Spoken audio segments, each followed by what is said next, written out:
हाँ जी, अस्सलाम वालेकुम। अच्छा यार ना बंदा गल करना चाहता भी थोड़े नाल हो, ये तो बंदे दी गल सुननी गौर नाल अच्छा यार तवज्जो कर क्या अपना यार गल कर। नौ चक का लियो ते अलीपुर लियो मेरी यार गल ना गौर नाल सुनिया है, बुरा नहीं महसूस करना मेरी गल दा। भाई यार साढ़े च केड़ी चेंजिंग वेखी ने जेड़ा तुसी अपने जातकां नूं ते थारा नहीं ने पा देंदे। दे मार वीज़ा दुबई दा, दे मार वीज़ा दुबई दा। यार दुबई च की है सिवाए जलालत तो इलावा इत्थे मेरा बिरा कुछ ने।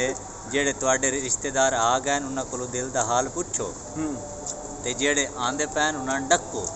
कोई नहीं कोई इत्थे मेरा बिरा वही इत्थे भैन सुनदी पई या बिरा या माँ या मासी जेड़े भी मेरे वीडियो वेद पयो उन्हां दे अगे गुजारिश है कि इत्थे कोई नहीं रुखां दे पैसे लगे हुए। पाकिस्तान नालों डबल मेहनत इत्थे करनी पौंदी है।